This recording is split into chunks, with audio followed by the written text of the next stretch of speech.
When I was a child, maybe 8, 9, 10 years old, in that range, I have a memory that I've been thinking about this past week. It was a very different time and a very different place. It was outside of this country, and it was a different era in terms of how parents and schools raise children. I can remember in that period of time a figure in our lives as kids. He was the headmaster, the principal, I'm not sure what they called him at that time and place, but he was the one in charge. And he was a very scary figure. That was the era when they still used corporal punishment, not just at home, but in the school. And he used it liberally, and it scared us deeply. We had the sense that he ruled this roost, and he ruled it with a rod of iron. We weren't sure always what would make him angry or what would upset him. And so I can remember us as kids, we always felt like we were kind of tiptoeing around, not wanting to do the wrong thing and suffer his wrath.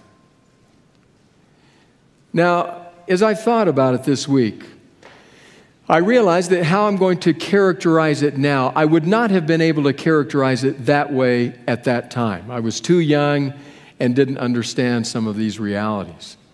But if I were to look back now and were to give words today to what I felt then, I would say this. This was somebody that, in my view, was above being confronted by anyone else.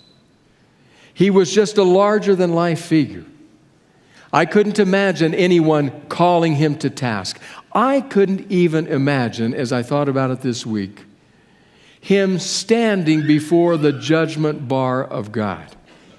He was bigger than God. That was my young mind and what fear did to it. You may have or have had someone like that in your life. Someone who frightens you, who scares you, that you're not willing to certainly not confront, not even willing to make suggestions to. They are just a larger-than-life figure, and they scare you. Could be, I hope it's not, but it could be a parent. Could be a teacher at school, could be a boss at work, could be somebody else somewhere else in your life. But most of us, somewhere along the road of life, have had that person who is frightening. You know the kind of person I'm talking about. In fact, I read a brief piece about Sam Bronfman. He was the then CEO of Seagram Company. He came into a boardroom one day where there was going to be a meeting that he was going to lead. There were people still milling about. There were some chairs open. Others were already in chairs. He walked in and he sat down and he called the meeting to order. At which point in time, young man to his right, an intern said to him, "Sir, I think you're supposed to sit at the head of the table." He turned his eye on this young man and said to him, "Young man, wherever I'm sitting is the head of the table." That's the kind of person I'm talking about. Kind of person who frightens you. You don't quite know how to relate to them. In fact, another story I encountered. I did some work to try to absolutely verify this. I can't totally, almost. From what I can tell, it's a factual event. In fact, I was even able to find YouTubes of the baseball game, though they did not include this moment, about which someone wrote. Here's where it was. It apparently happened some years ago, the late 90s, mid to late 90s. It was a baseball game between Cuba and Venezuela. Now, if you've ever been in the Caribbean, you know that baseball, in a sense, is king. Love playing baseball there. So Cuba and Venezuela are playing a baseball game. As this game develops, Fidel Castro, the dictator of Cuba, strides out to the plate, picks up a bat. He's going to hit the next pitch. Everybody is watching. Well, when that happened, the gentleman who was on first base, a gentleman named Hugo Chavez, president of Venezuela, he went to the mound and said, "Then I'm going to pitch." And so he sent the first pitch Fidel's way. Didn't quite make it to the plate. Wasn't an auspicious beginning. But after that, he started bringing some heat. He pitched some balls, some strikes. In fact, they got to a full count, 3 balls, 2 strikes. Now, all eyes were on this. What was going to happen? He let loose that next pitch, and it flew straight through the strike zone, right there where Fidel could have hit it. The umpire behind the plate said, "Strike, you're out." Fidel dropped his bat. Without even looking at the umpire, apparently, said, "That was a ball," and walked to first base. The umpire said nothing. The other team said nothing. His team said nothing. Hugo Chavez said nothing. And the game continued. In fact, commenting later on the incident, Castro is said to have just laughed and said about Hugo Chavez, "Well, it wasn't his best day of pitching." That's the kind of person I'm talking about. The kind of person that no one wants to confront. No one wants to call to account. You may have had someone like that in your life. If you've had that, you know the fear and the sorrow and the struggle that creates. We all know what it creates on a worldwide level because we all know the list of names, the tyrants of history, the Pol Pots of the world, the Joseph Stalins of the world, the Idi Amins, the Adolf Hitlers. The list could just go on. No one can confront, no one can call to account. In fact, those under their power probably have a hard time picturing even God calling them to task. Well, to that list, add one more name. Add the name Belshazzar. Belshazzar, king of ancient Babylon. Our text today will tell us that Nebuchadnezzar was his father. It's actually a figure of speech. It would be better stated Nebuchadnezzar was his predecessor. But now it's Belshazzar who's on the throne in Babylon, and things are not looking good. Now remember, this is Babylon, the mighty dominant empire at that period of time in the ancient world. But things are happening about Babylon because somewhere an army is headed toward Babylon. The Persian army is coming. In fact, about 50 miles away up the river, they have had a bloody battle in October of 539, finally winning out and conquering that city. The following day, they crossed the Euphrates River, went to the next city they were going to conquer, and the city just laid down their arms, put up their hands, and said, no fighting. We're done. We surrender. So the Persian army is marching on Babylon. Now, you would think at a time like that a king like Belshazzar would have his defenses up, would be ready, would be listening carefully to the spy reports, might even be listening carefully to the steady tromping of feet as the army marches his direction. If you would think that, you would be wrong. Because what Belshazzar is doing is he's having a party, a raucous party. He's invited all of his nobles, all of his leading ladies. Everybody is there, 1,000 nobles. They have all come to celebrate, we think. And there he is, Belshazzar, as the Persian army marches his way. He's drinking and laughing and having a party. The story is told in Daniel's book, chapter 5. I begin reading in verse 1. Daniel 5:1 says this: King Belshazzar gave a great banquet for 1,000 of his nobles and drank wine with them.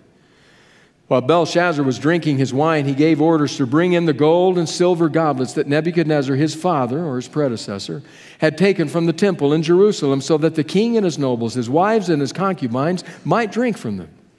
So they brought in the gold goblets that had been taken from the temple of God in Jerusalem. And the king and his nobles, his wives and his concubines, drank from them. As they drank the wine, they praised the gods of gold and silver, of bronze, iron, wood, and stone. We're having a party.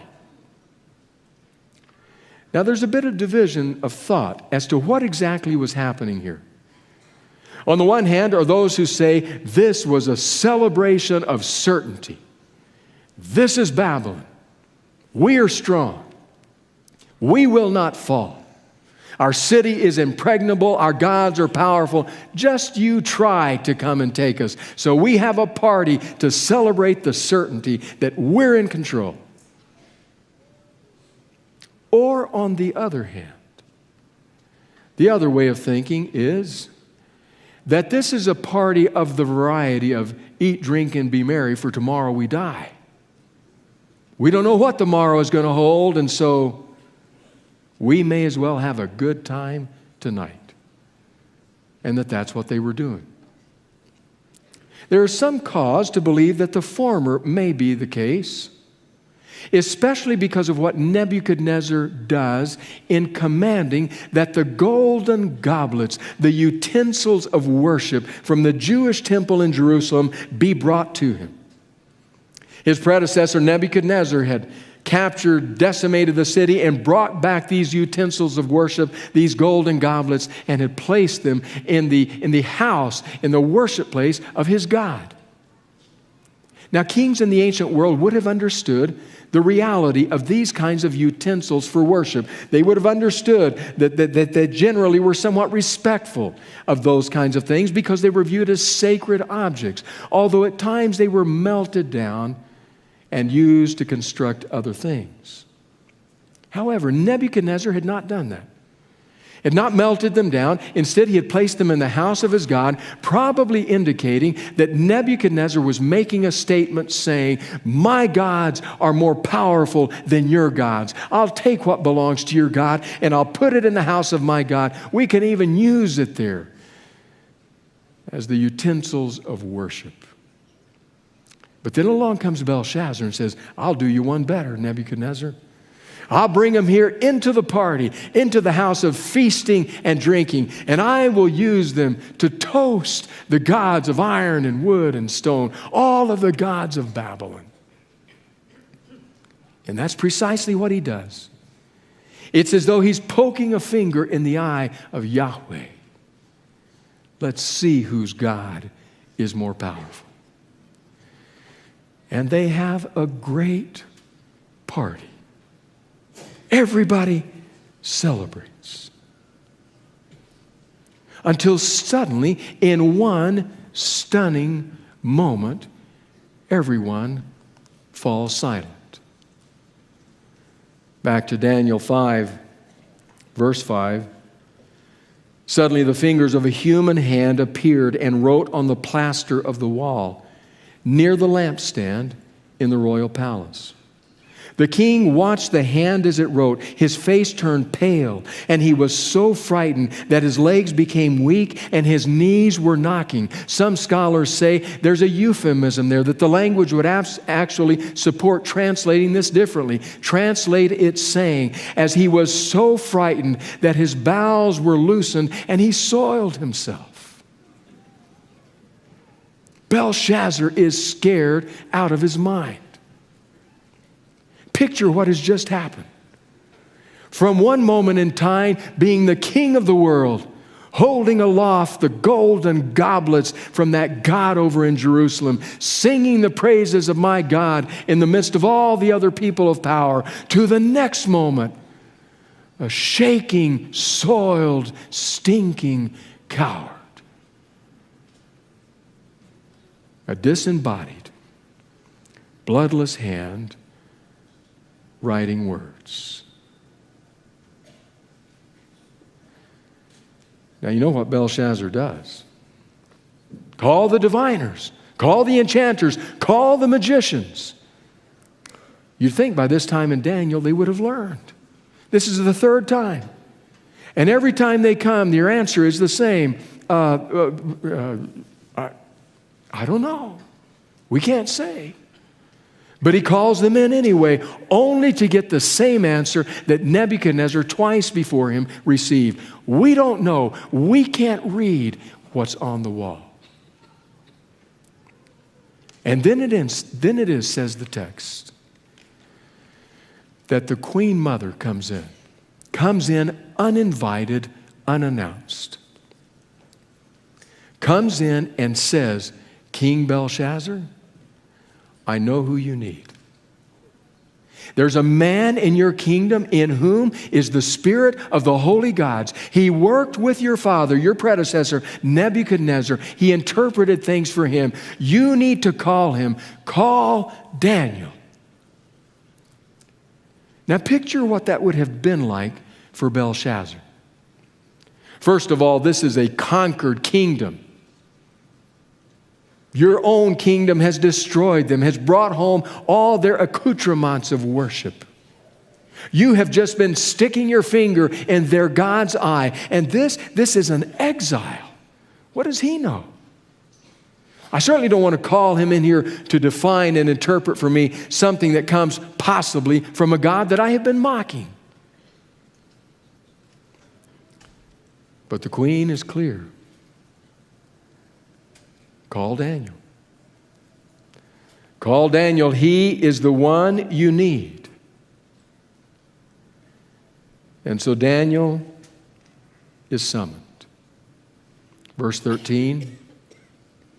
So Daniel was brought before the king, and the king said to him, "Are you Daniel, one of the exiles my father the king brought from Judah?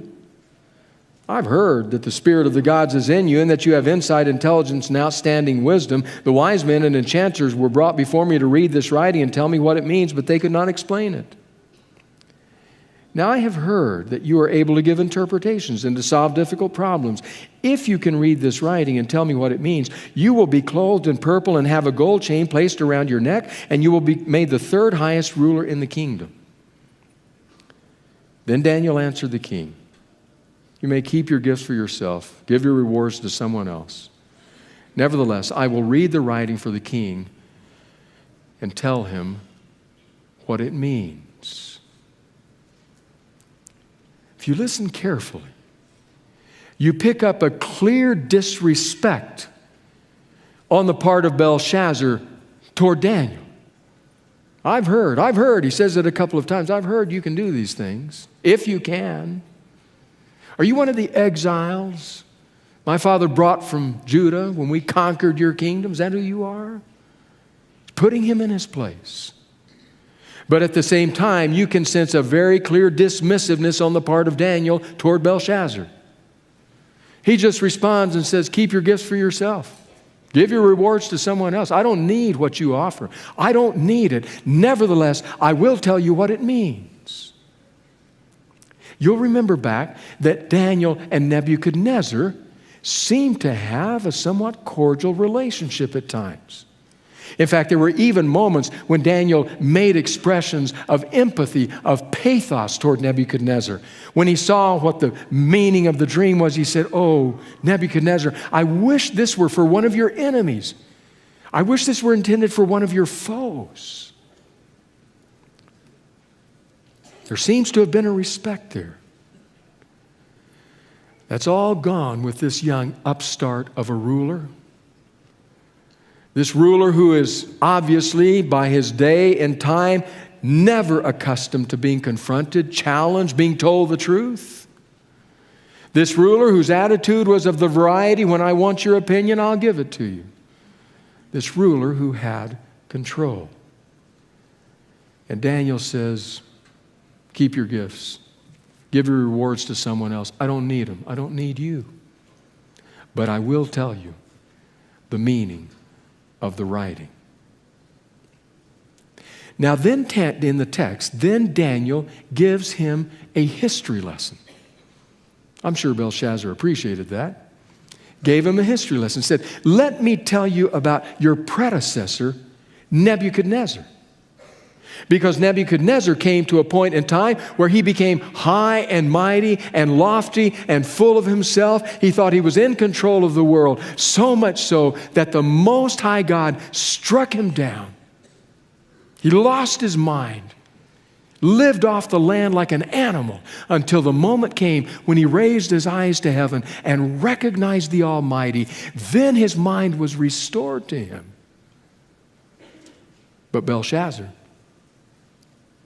he humbled himself. He repented. You have not. It's almost as though Daniel is saying, "Look, you've never been interested in me. You've never been interested in my word or the word of my God. Never. You're interested in the word of your gods. You're interested in yourself. The hedonistic lifestyle that you live. All you want to know is what's within you. It's almost as though he's saying that. If he is, it strikes a resonant chord with our day and time. Ran across an excerpt from a book. I have not read the book. Some of you may have. It was a bestseller some years ago called Conversations with God, written by Neale Donald Walsch. Walsch says, I just began to write down my conversations with God, my interactions with God, not the God of Christian faith, not the God of any other world religion, but the God of Walsch, that which was inside of him, the conversations he held with God in his own mind. It must have struck a resonant chord in the culture because it became a bestseller. Let me read to you one interaction between Walsch and his God. God. I cannot tell you my truth, Neale, until you stop telling me yours. Walsch. But my truth about God comes from you. God. Who said so? Walsch. Others? God. What others? Walsch. Leaders, ministers, rabbis, priests, books, the Bible, for heaven's sakes. God. Those are not authoritative sources. Walsch. They aren't? God. No. Walsch. Then what is authoritative? God. Listen to your feelings. Listen to your highest thoughts. Listen to your experience. Whenever any one of these differs from what you've been told by your teachers or read in your books, forget their words.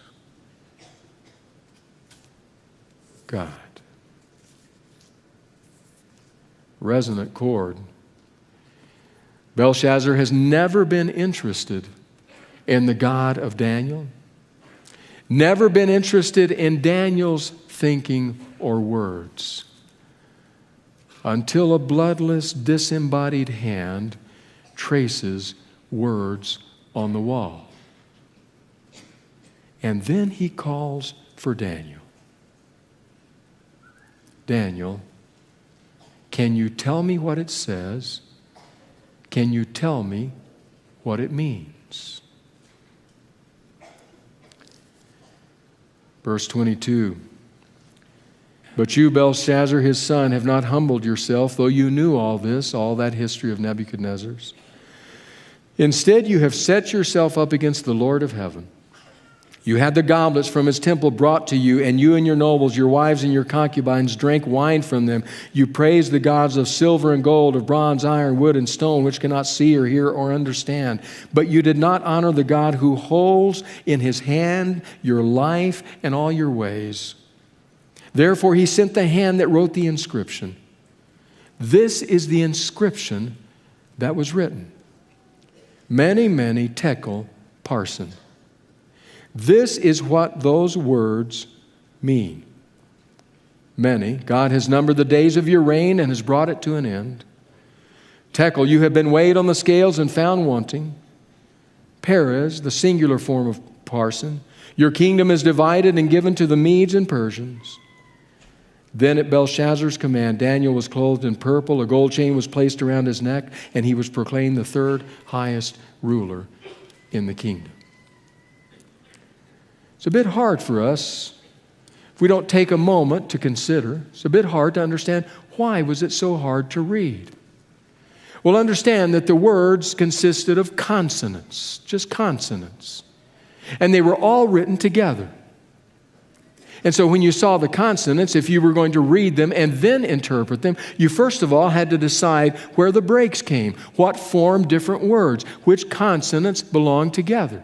And then you had to add the vowels to the consonants to decide what the words were. And once you had the words, then you had to decide what the words meant. What was their meaning for Belshazzar? In fact, Old Testament scholar Sidney Greidanus writes it this way, very helpfully, I thought. To give an example of the difficulty of this riddle in English, imagine that a string of 8 consonants appears on the wall. PNDNCHLF.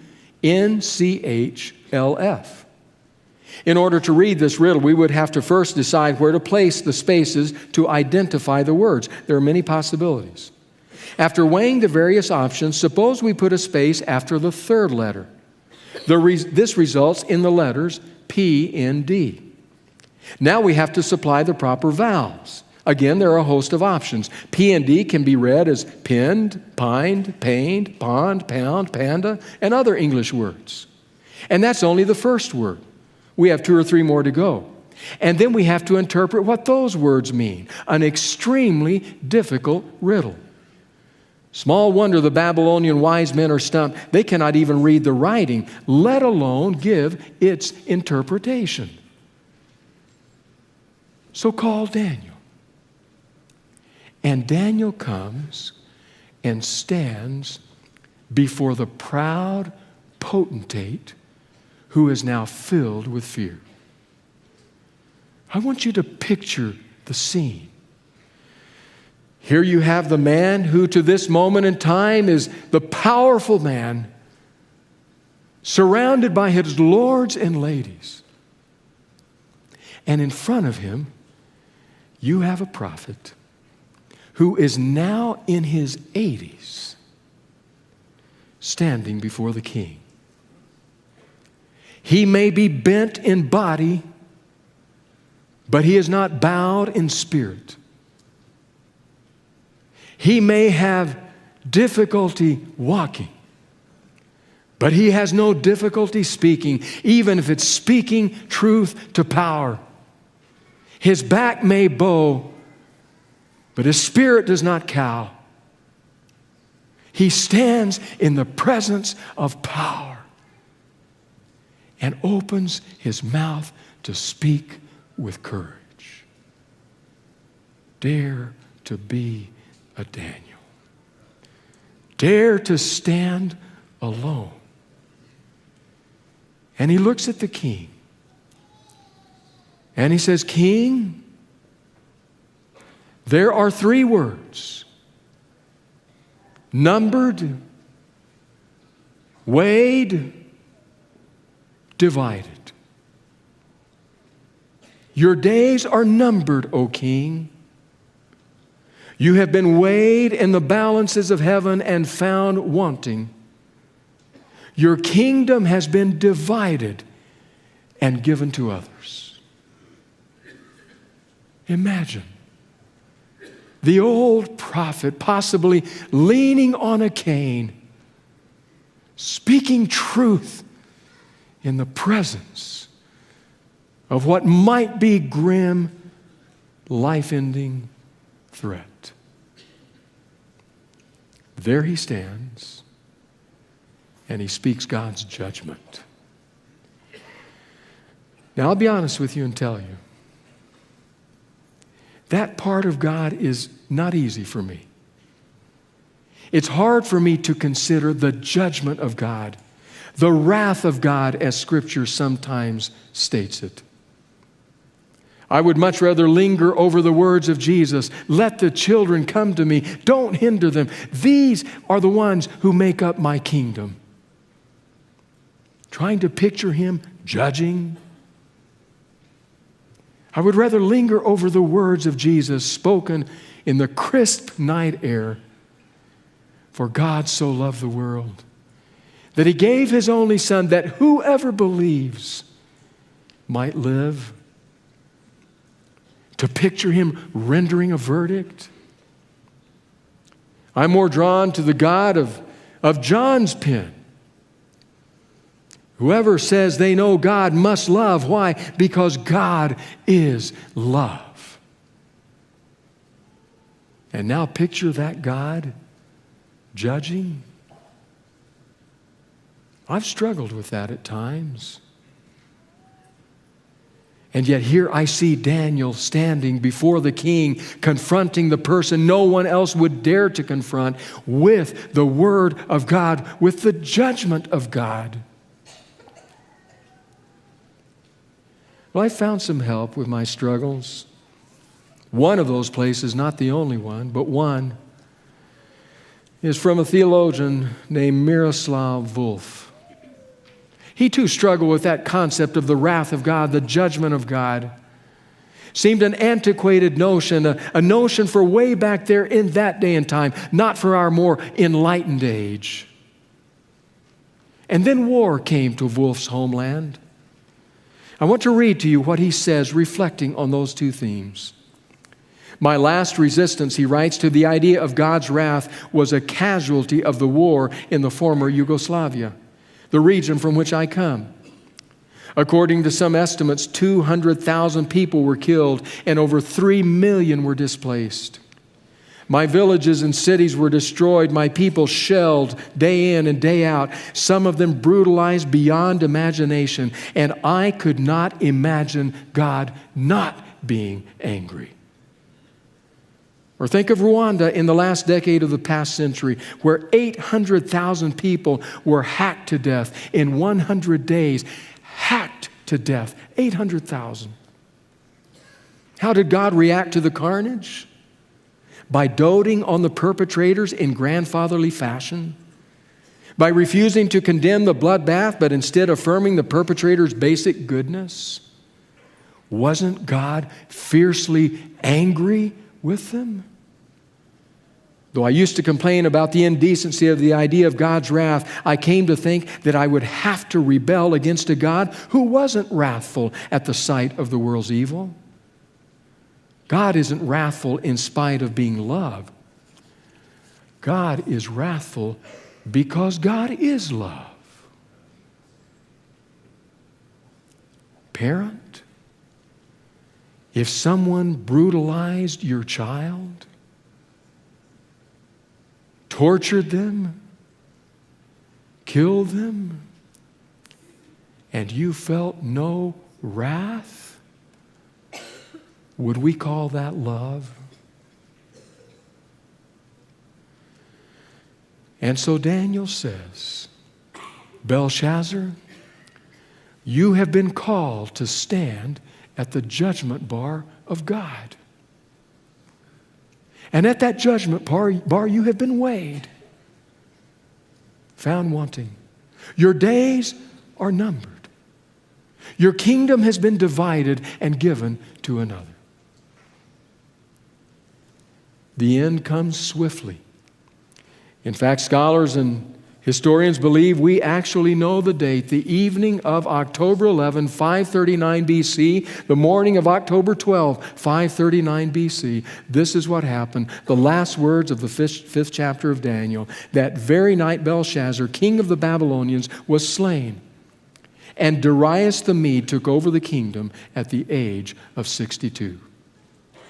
That Persian army just kept marching. And on that night, and we believe it is legitimate history, on that night, they diverted the flow of the Euphrates, which flowed under the walls of Babylon, diverted it into a marsh. And then the soldiers of the Persian army slogged and tromped through the mud and the muck and the mire beneath the walls and into the city and into a palace where Herodotus says Babylon fell in the midst of a celebration. And there in that celebration, they found Belshazzar. His name means this. Bel is another word for the Babylonian god Marduk. Belshazzar. Bel, protect the king. That is where he had placed his trust. And yet those warriors and their swords found their mark, and his kingdom ended. But Babylon lives on. Babylon has lived on throughout human history. In the examples of the tyrants and the despots and the dictators and every power-hungry, bloodthirsty person that has come along and has done great damage not only to other human beings, but to the people of God. Babylon continues by those who coerce the conscience and therefore frighten anyone from standing up and confronting them. Babylon refuses to be held accountable until an old prophet, bent in body, but not bent in soul, stands and says, numbered, weighed, divided. His actions and his words will be echoed by another prophet many centuries later. A prophet on an island called Patmos. This prophet, we don't know, maybe 90 years old. Also bent in body but not stooped in soul. Who will pick up the refrain of Daniel 5 and who will write the words, another angel came crying out, Babylon the Great is fallen, is fallen. She who made all nations drink the wine of her maddening adulteries. She's become the haunt of every demon. Every unclean and foul spirit is in her. But God has judged her in one night. The Lord God Almighty reigns. 2 old prophets standing up and calling to account those whom no one else would. Their courage, their words are stunning. I don't know where you are today. It could be that somewhere in your life is a figure. Maybe, I hope not, maybe a parent, possibly a boss, a teacher, somebody in your world and community that scares you, that frightens you, whom you do not have the courage to confront. Or maybe your fear comes from the increasingly volatile international scene and what could happen next. If that's you this morning, then just know this. To every despot drunk on power, to every person who refuses to be held accountable, to every individual who wreaks harm and hurt and damage on other human beings, God, through his prophet Daniel, has a message. The writing's on the wall. His message is simply this: numbered. Your days are numbered. I only have 2 responses to that. Amen, and may it be soon. Amen. God of grace, if we are honest, our hearts are deeply stirred by these aged warriors, by their courage, by their clarity of vision, and by the Spirit of God who lived within them. Gracious God, give us that courage. Let us dare to be a Daniel. Amen.